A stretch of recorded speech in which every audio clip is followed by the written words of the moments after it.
जय हिंद दोस्तों। आज मैं आप सबको ये बताने वाला हूँ, पैसा वहीं पे रुकता है या पैसा वहीं पे रहता है जहाँ पे व्यवस्था हो।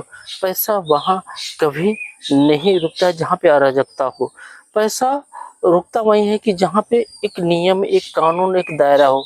जैसे हम आप देखते हैं कि पहले के समय क्या था कि घर में एक मुखिया होता, जो बुजुर्ग आदमी होता था, उसको ये सौंपा जाता कि यही घर के मुखिया है, यही परिवार के पूरे संचार वो चलाएंगे।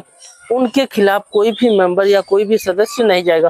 कमाने वाले उनके जितने भी लड़के थे, वो सदस्य वो अपना पैसा कमा के उनको लाके देते थे। तो एक मुखिया होता था, वो पैसे को डिवाइड करता था, डिवाइड एंड रूल, कि शिक्षा में कितना खर्च होगा, घर के चीजों में कितना खर्च होगा, किसानी में कितना खर्च होगा, और जो कहते हैं एक बीमारी में आएगी उसके लिए पैसा वो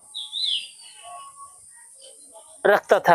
तो ऐसा वो श्रेणी बना के चलते थे कि कहाँ पे कितना खर्च करना है, इसके बाद हमें क्या बचाना है कि आने वाले समय में मुसीबत अगर कोई पड़ेगी तो ये पैसा हमारा रहेगा, भविष्य में ये मुझको काम देगा। तो ये मुखिया होता था, वहां पे वो व्यवस्था बनाना था, जिससे क्या होता था कि पूरी सिस्टम जो चलती थी, उस सिस्टम को चलने के लिए एक व्यवस्था बनाया जाता था। घर का मुखिया, मालिक, वलीफार एक ही व्यक्ति होता है, दूसरा कोई नहीं होता था। कमाए चाहे जो भी, लेकिन घर का मुखिया वही करता जो कहते थे। जो भी आपको पैसा लेना देना होता उनसे पूछ के लिया जाता था या खर्च किया जाता था। लेकिन वहां पे पैसा कैसे टिकेगा जहां अराजकता का माहौल है।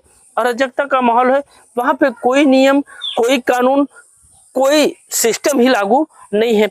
आप ऐसी जगह कैसे ये उम्मीद कर सकते हैं कि यहाँ पे पैसा टिकेगा। कोई भी आया, पैसा कमाए, खर्च किया, कोई हिसाब नहीं है या कोई मालिक नहीं। तो जब अलग अलग व्यक्ति हैं, अलग कईयों मालिक हैं, तो वहां पे क्या होगा, कोई भी पैसा वहां पे कैसे टिकेगा, क्योंकि किसी को पता ही नहीं है हम कितना कमाए हैं, कितना हमारे पास था और कितना हमारा खर्च हो गया। तो ऐसी जगह कहते हैं अराजकता का माहौल, जहाँ पे कोई नियम, कोई कानून ही नहीं हो।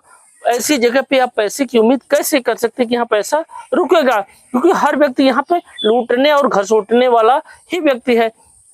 तो ऐसे स्थान पे पैसा कैसे टिकेगा, क्योंकि हर चीज एक व्यवस्था, एक नियम से चला जाता है। अगर उस नियम का आप पालन कर लिए तो आपके पास पैसा रुकेगा, अगर आपने उस नियम का नहीं पालन किया तो आपके पास पैसा नहीं रुकेगा।